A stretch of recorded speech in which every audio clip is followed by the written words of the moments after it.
Du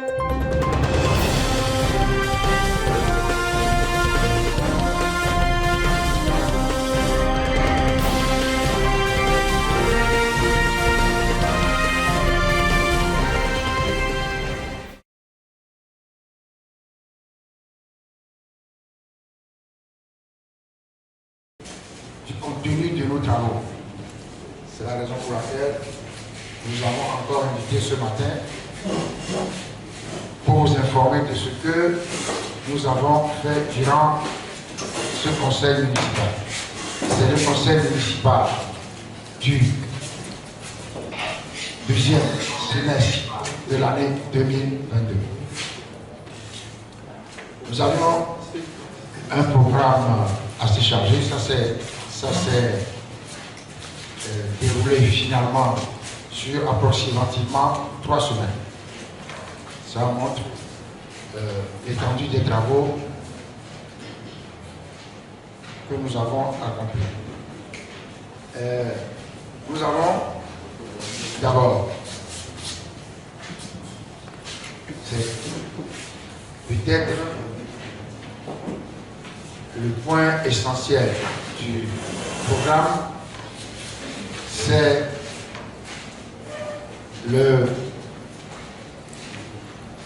l'adoption du budget supplémentaire, ce qu'on appelle le budget supplémentaire ou un collectif budgétaire.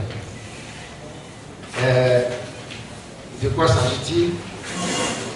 Il s'agit, en partant du résultat du compte administratif, d'affecter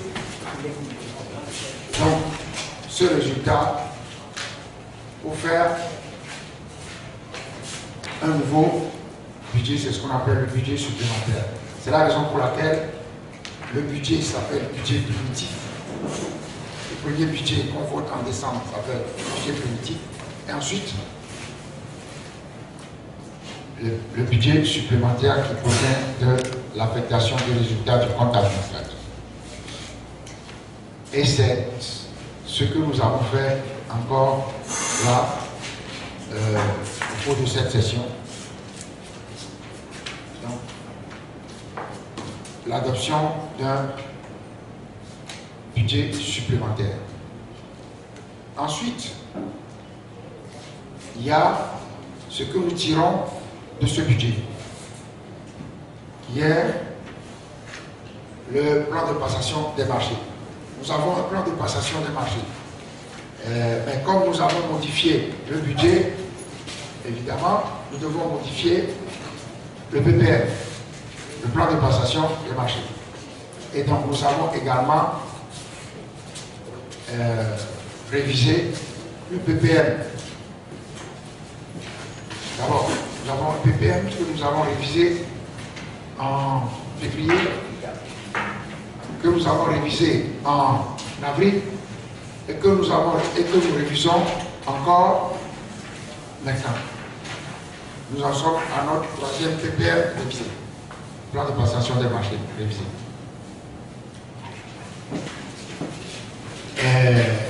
Ça, ce sont les points fondamentaux.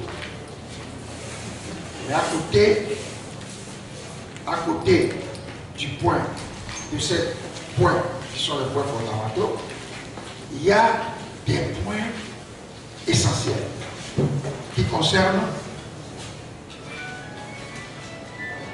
l'adressage des voies et l'épargne.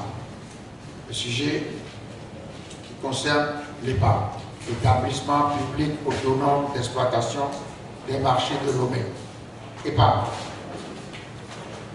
Et donc, il y a eu des débats autour de l'adressage, il y a une délibération sur l'adressage, et il y a une délibération sur l'épargne. Nous avons également, au cours de la session, suivi un exposé présenté par le directeur des cultes, le colonel Belei, au sujet des nuisances sonores, très important, parce que nous recevons régulièrement des lettres, des plaintes des riverains des quartiers, et nous avons donc invité le colonel Beléi à venir nous faire une présentation sur les nuisances sonores. Les nuisances sonores liées à la pratique des cultes, parce qu'il y a des nuisances sonores d'autres natures.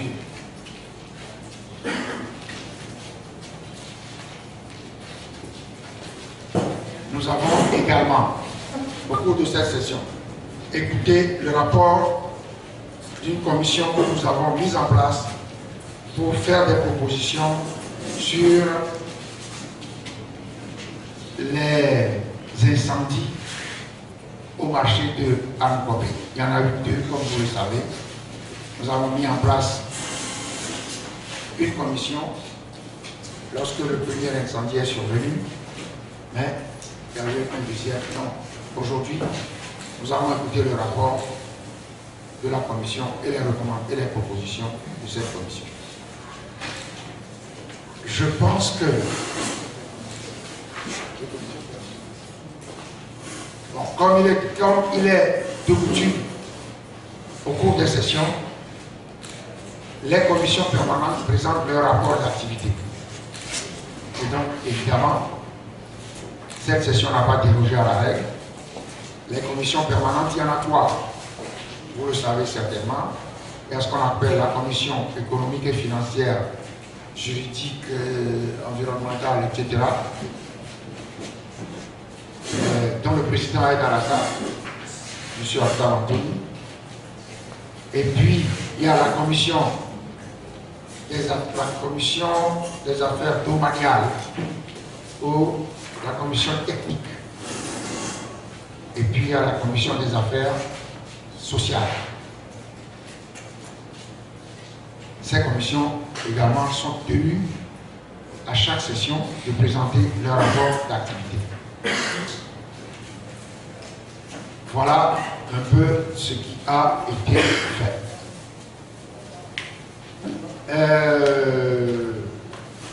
Alors, je vais peut-être, avant de vous donner la parole, préciser un certain nombre de choses concernant l'adressage. Vous avez vu, vous avez suivi les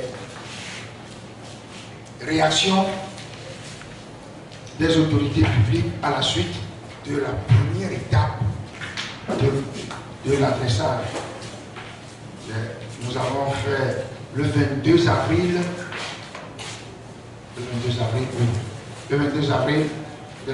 dernier.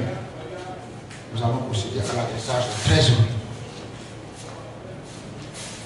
Vous avez tous suivi les réactions des autorités publiques, peut-être du ministre de l'administration territoriale et du développement des territoires. Vous vous souvenez que le ministre a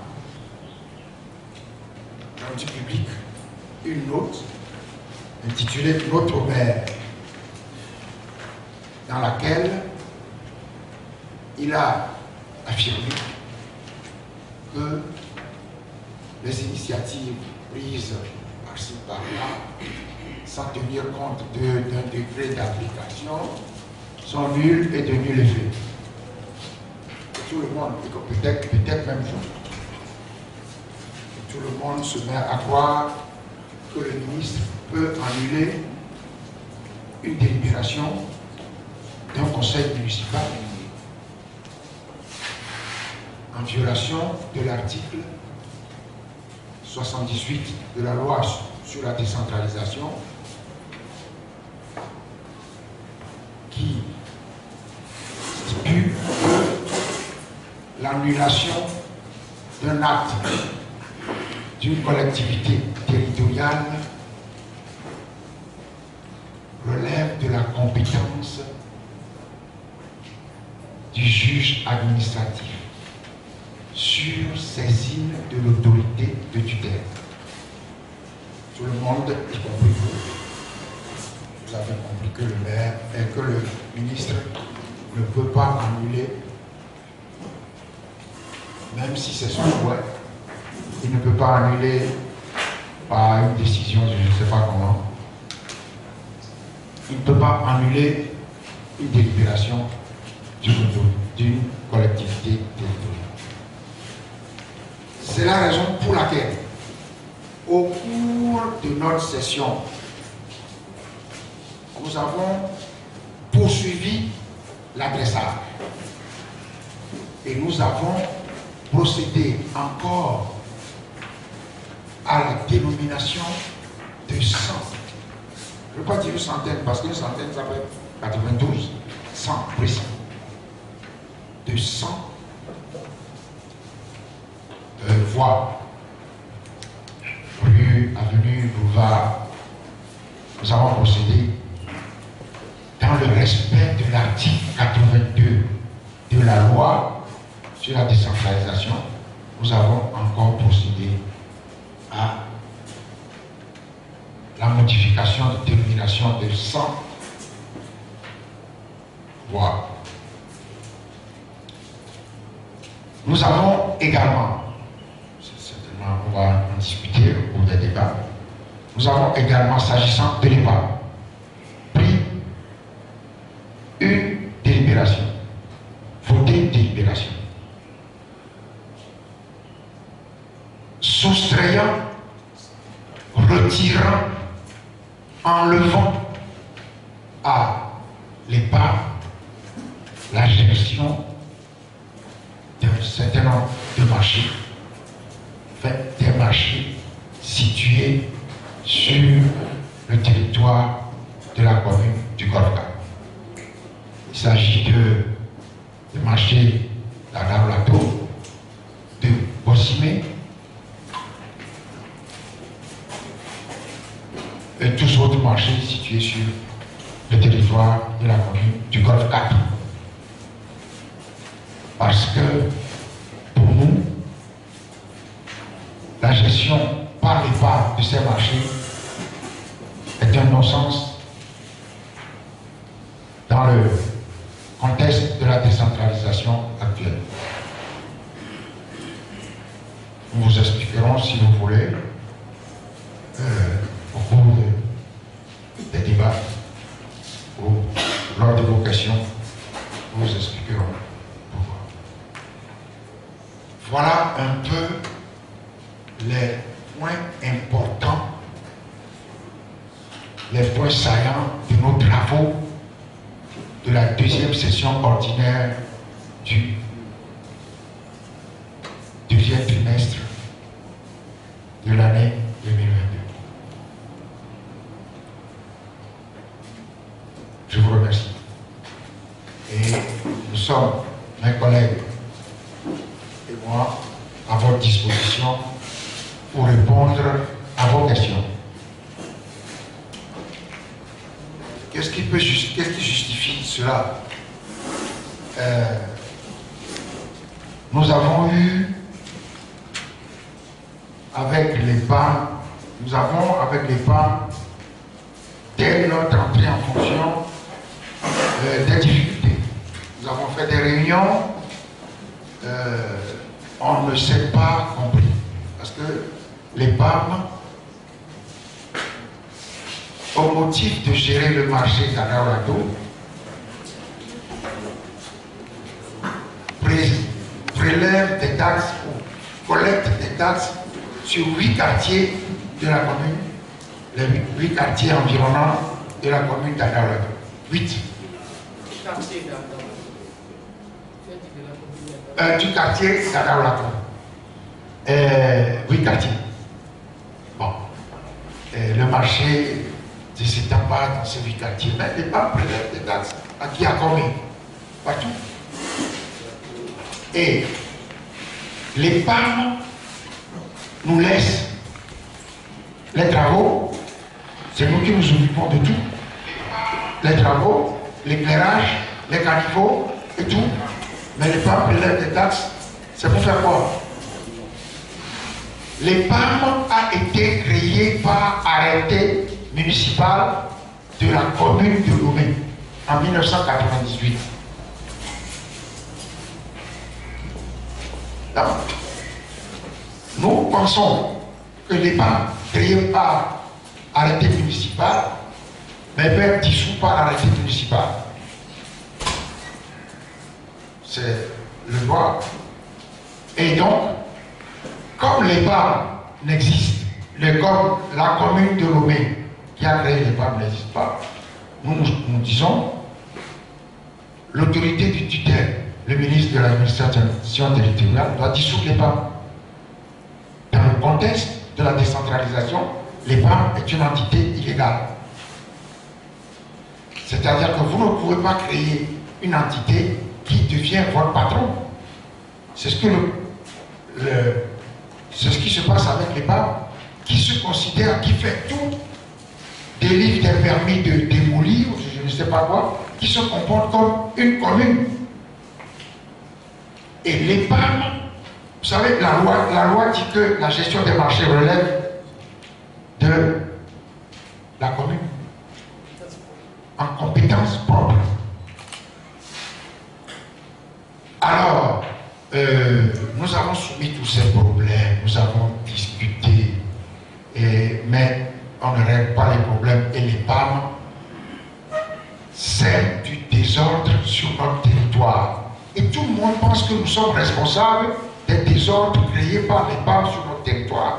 Quand vous passez par la plage, enfin le boulevard de la République, vous voyez, allez-y là-bas, vous allez voir, il y a des camions gros porteurs qui sont en train de décharger leur cargaison de tomates, qui occupent la moitié de la chaussée. Mais c'est une route internationale. Et les gens qui passent là, qui vont peut-être à Cotonou ou à Lagos, ils voient ça. Et ils se disent, mais c'est pas possible. Il n'y a pas de maire dans cette zone ou quoi. Il y a un maire. Mais les parents font ce qu'ils veulent.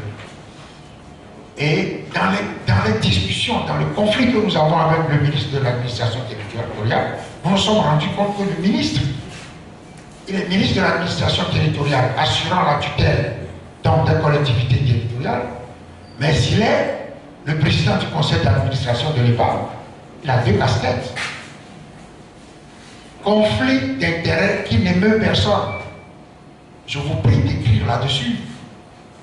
Au Togo, il y a plein de choses qu'on laisse passer.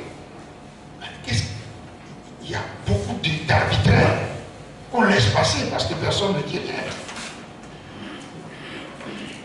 Donc, je suis en train. Alors, nous avons présenté au conseil, en avril, au conseil municipal, un mémorandum de 5 ou 7 pages sur les différends que nous avons avec les PAM.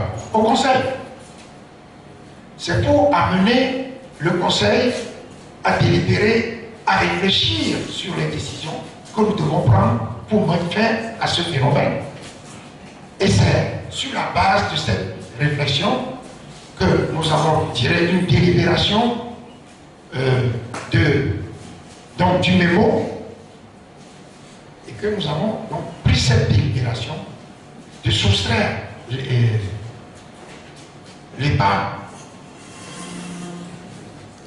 de soustraire la gestion des marchés d'Adaolato, de Boissimé et de tous autres marchés situés sur le territoire de la commune de la gestion de l'EPAM. Donc, c'est une réflexion que nous mûrissons depuis un moment. Ce n'est pas on a décidé comme ça subitement. Alors comment ça s'est passé? C'est une délibération. Une délibération du conseil municipal que nous avons envoyée aujourd'hui en contrôle de légalité. Donc c'est une délibération votée à quoi? 15 pour 0 contre et 6 abstentions. Et 6 abstentions. Donc ce n'est pas quelque chose comme ça. Ça a suivi une procédure tout à fait classique, tout à fait normale. Et n'oubliez pas que nous sommes de sensibilités différentes. Nous sommes de sensibilités différentes. Il n'y a pas eu de contre. Donc, voilà un peu sur les bancs, sur les bancs. Il y a quelque temps, quand le ministre a pris sa note au maire, qu'est-ce que la frontière a dit? C'est une insulte à l'intelligence des maires. Vous ne pouvez pas violer la loi et de allez, rangez-vous et puis assez. Alors que la loi dit que l'annulation d'un acte d'une collectivité territoriale, c'est le juge administratif. Vous prenez ça et puis la fêtière, vous voyez, le silence de la fêtière parle beaucoup sur son rôle. C'est un silence assourdissant. Le silence de la fêtière, ça veut dire, son rôle c'est de... Bon, on rassemble les moutons et puis... Donc, je vais vous dire, là-dessus, sur cette affaire-là, nous devons réfléchir. Quand je dis nous, c'est nous tous. Parce qu'il ne faut pas croire que moi, je ferai ma part. Nous faisons nos part, mais nous tous. Qu'est-ce qui se passe au Togo? C'est une blague énorme. Ce qui se passe au Togo, c'est une blague énorme. Si on se tait, on est emporté par la blague. On trompe tout le monde. On fait de la démocratisation. C'est faux. C'est de la supercherie. Vous devez conclure cela avec nous. Il ne faut pas vous poser des questions. On dit, est-ce que quoi? Est-ce que les communes ont le pouvoir de la loi? Nous avons le pouvoir. On dit, puisque vous êtes en conflit, on n'est pas en conflit. On respecte la loi. On n'est pas en conflit avec le ministre. Le ministre ne respecte pas la loi. Il faut le dire avec nous. Le ministre ne respecte pas la loi. On trompe tout le monde.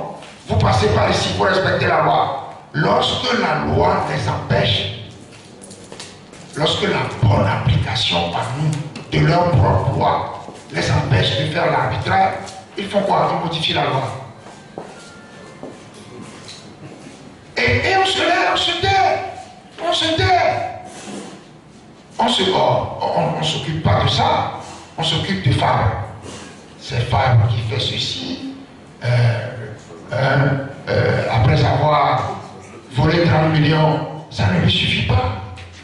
Maintenant, c'est 60 millions, il peut faire son bureau. C'est toutes ces choses, c'est de ça. On vous blague avec ça. Et puis, pourquoi Fabre tout le temps? Parce que Fabre, lui, il a la tête dure. Oui. Vous croyez que c'est anodin que le préfet dise qu'il se trompe entre immeuble et bureau du maire? Vous croyez que c'est pour rien? Non, c'est pour salir Fabre. Et je lui ai écrit pour lui dire que vous ne pouvez pas me livrer à la vindicte populaire en jetant en pâture mon honneur au chien. Écoutez, moi, vous savez quel âge j'ai? Vous savez quel âge vous avez? J'en ai plus beaucoup devant moi, vous avez beaucoup devant vous. Donc, il ne faut pas qu'on se trompe. Ce qui se passe au Togo, c'est une énorme blague. Vous voulez décentraliser sans démocratiser, vous allez faire quoi? Vous ne pouvez pas démocratiser, décentraliser sans démocratiser. C'est le problème auquel se heurtent les autorités togolaises. Donc, lorsque on dit, lorsqu'il y a un conflit entre le maire et le ministre qui départage, mais article 78, article 78, vous pouvez me poser la question, il faut lire. faut lire. Il faut lire. Et dire au ministre, mais vous blaguez.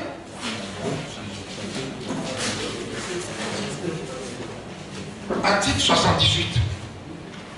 Je vous l'ai déjà lu, mais je le relis. L'annulation des actes des autorités locales. Celui qui a posé la question là, qui dit qui départage. C'est ça, non? Il y a quelqu'un qui a posé la question. Ah, article 78.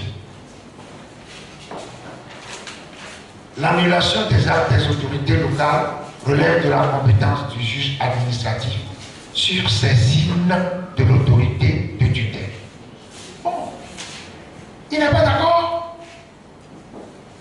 Il saisit le juge. Et le juge dira, Fabrator. Je pense même qu'il va le dire. Donc, il y a certaines questions, il ne faut pas les poser. Qui départage? C'est ça qui départage. C'est pas moi. Il y a beaucoup de choses dedans que je conteste. Mais, j'utilise la loi quand elle me protège.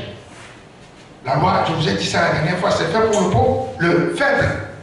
Si je ne n'utilise pas ceci, qu'est-ce que je vais utiliser? Donc, ça, les pluies diluviennes. Malheureusement, les pluies diluviennes causent beaucoup de dégâts. Causent beaucoup de dégâts que si on veut réparer, si on veut faire en sorte que ces dégâts-là, c'est des dizaines de milliards de nos francs.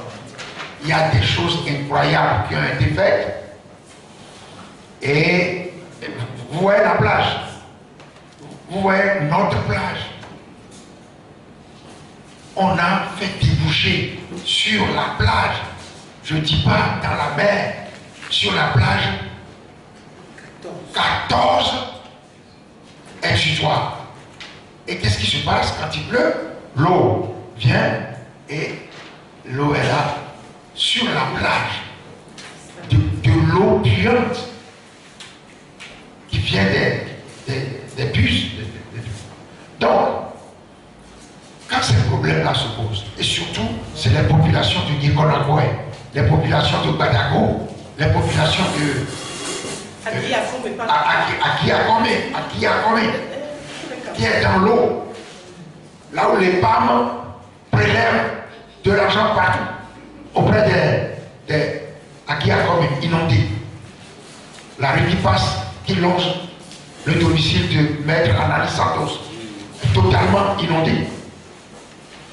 Donc, quand ces problèmes-là, quand ces difficultés-là surviennent, nous, par exemple, la dernière fois, nous avons acheté 30 motopompes que nous avons positionnées dans les quartiers qui ont été inondés et nous avons pompé l'eau des domiciles. Nous avons sorti les gens de l'eau. Pompé à Kiakome, à Yekonakwe, à Klikame, Benigato. Nous avons mis ces pompes-là à la disposition des gens. Avec nos maigres moyens, c'est ce que nous faisons. Après, il y a eu le traitement des eaux. Après, c'est hier ou avant-hier? Avant-hier, nous avons fait une réunion avec les CDQ. Nous avons sollicité, c'est bon, nous avons écrit à l'Agence nationale de la protection civile, ANCP. Ils nous ont fourni du chlore, des pastilles de chlore. Et nous avons fait venir l'Agence nationale de la protection civile et nous avons distribué au CDQ les pastilles de chlore pour désinfecter les eaux avant de les consommer, parce que certaines eaux sont en période d'inondation comme ça, les puits sont infectés. Vous désinfectez d'abord, ne pas mettre, puiser l'eau. J'ai suivi les cours un peu, mais bon, j'ai oublié. Comment ça se fait? Voilà, une pastille pour 25 litres. Et il faut laisser combien d'heures? 30 minutes, etc. C'est les choses que nous faisons régulièrement. Nous essayons avec nos mêmes moyens. Ce qu'il faut pour sortir les populations de l'eau, c'est des moyens considérables que l'État a. Peut demander à la Banque mondiale, peut demander des financements extérieurs pour sortir et éviter chaque année que les gens ne soient dans l'eau. C'est faisable. Monsieur le maire. Tout passe au Togo, on s'occupe de Fabre et de des autres.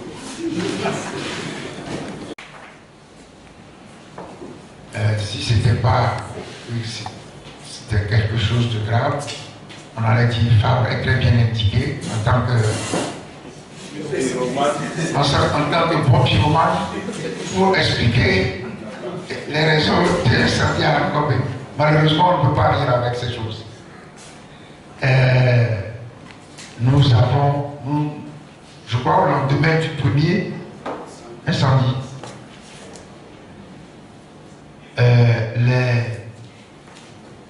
la gendarmerie était sur les lieux,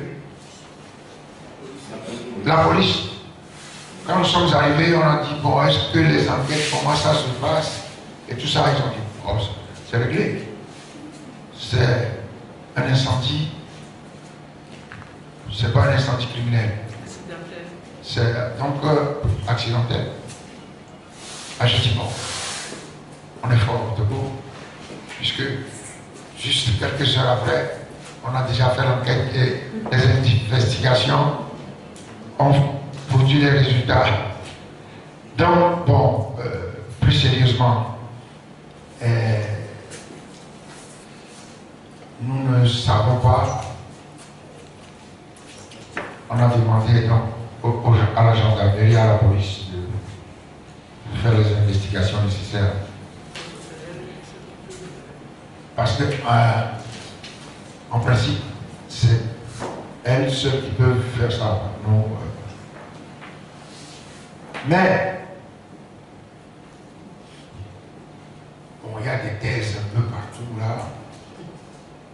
On nous a dit que c'est un vaudou. Oui. Quoi? Accord. Alors, on a dit que c'est un vaudou qui fait ça. On ne sait pas si on se lance dans cette affaire maintenant. Combien de bœufs, de moutons, on va sacrifier, surtout si elle est déchaînée. Non, non. Je pense que il y a des fois, il y a des négligences, il y a des causes humaines, quoi. C'est pas l'histoire de Aklobo ou bien, je sais pas quoi.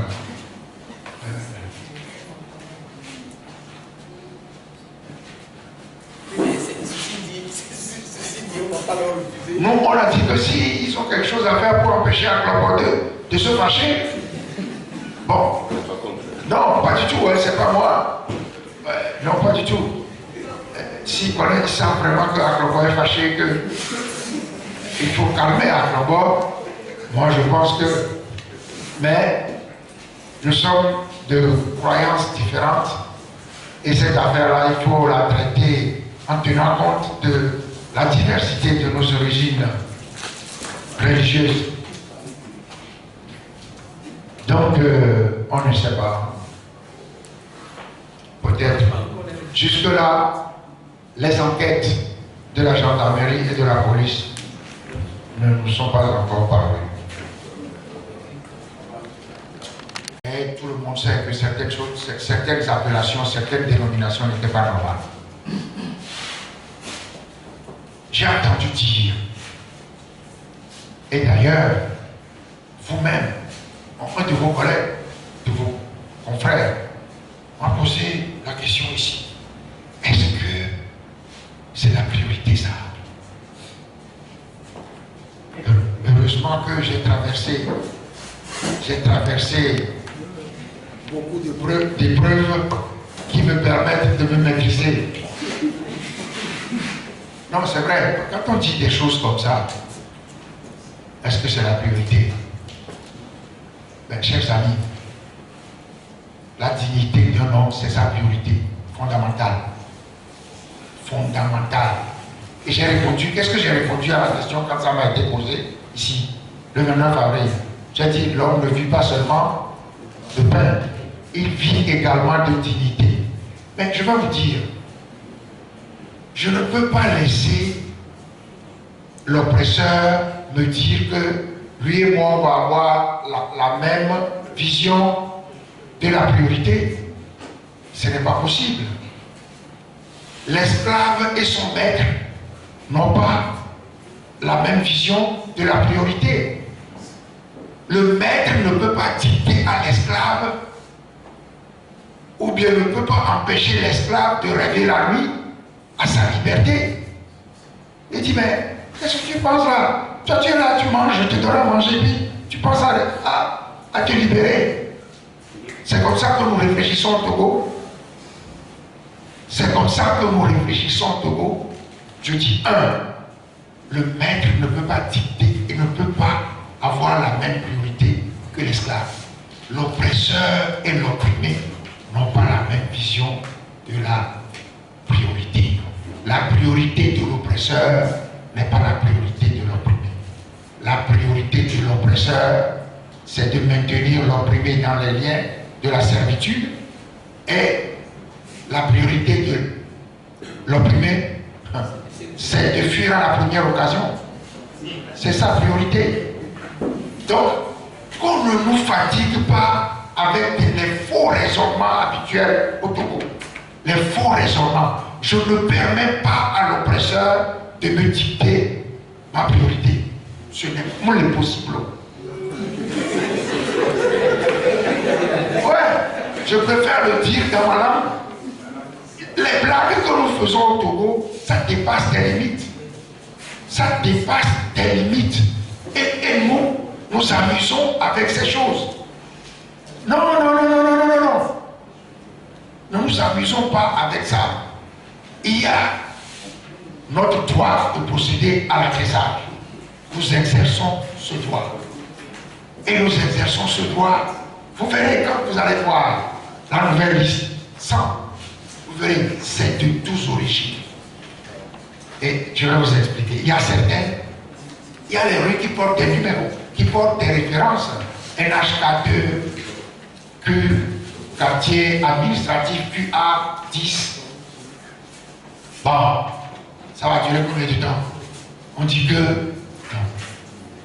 Il faut attendre le décret. Non. Ça fait des années que ça dure.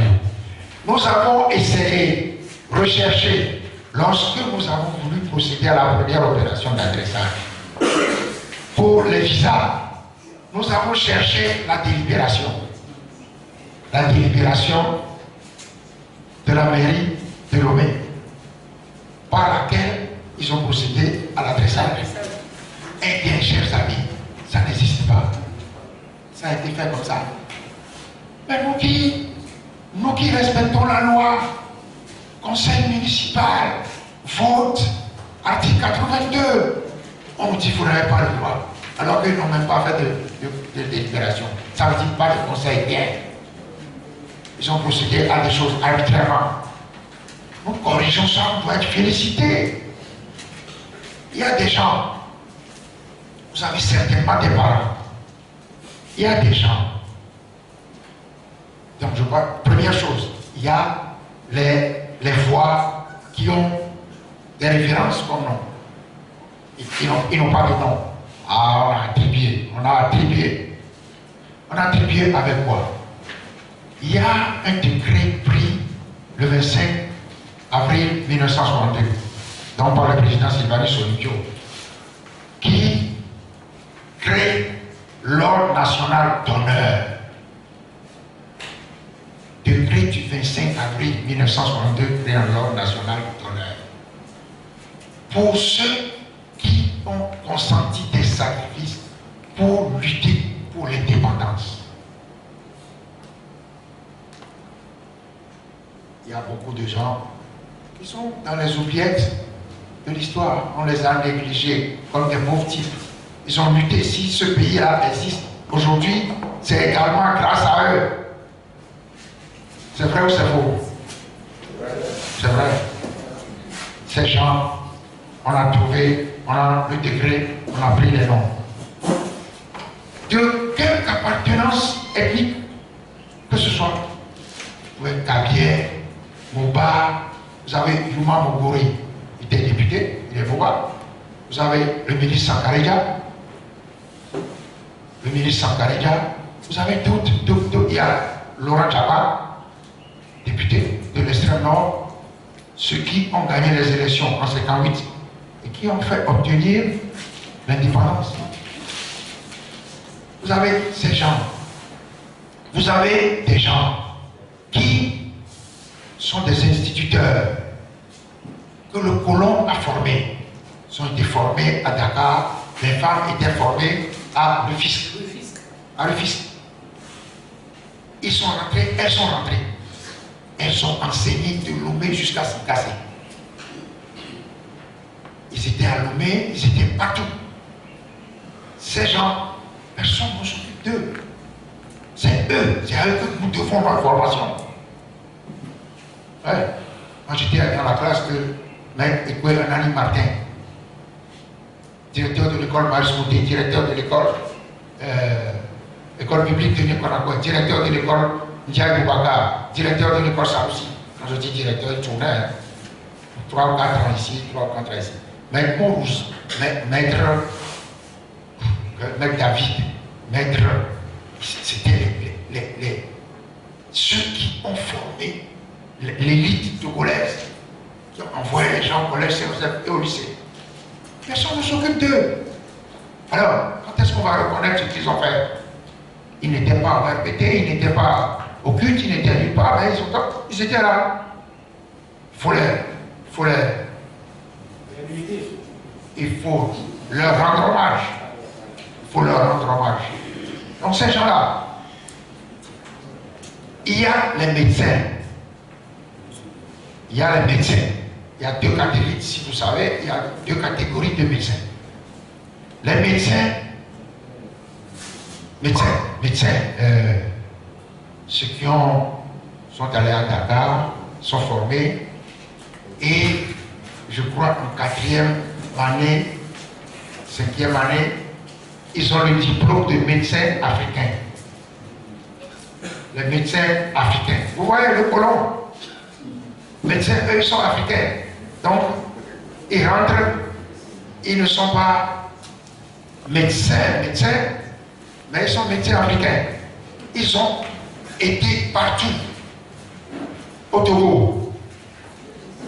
Ils ont même, plusieurs d'entre eux, ont eu des enfants à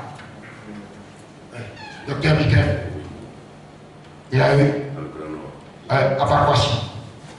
Mon cousin, Michel, un des d'une femme, Moba à Barkwasi. Il y a Dr Adjamako qui était à Niamtougou. Son fils, l'architecte Ambroise Adjamako, s'appelle comment? Birega, du nom du chef de Niamtougou, qui lui a dit: donne mon nom, mon prénom à ton fils. Et il a fait. Après, on vient vous parler de quoi? Ce sont ces gens-là qui ont fait le Togo. Ils étaient partout. Ces gens-là, plusieurs ont leur nom ici. Ouais, il faut reconnaître ce qu'ils ont fait. Puis il y a certains.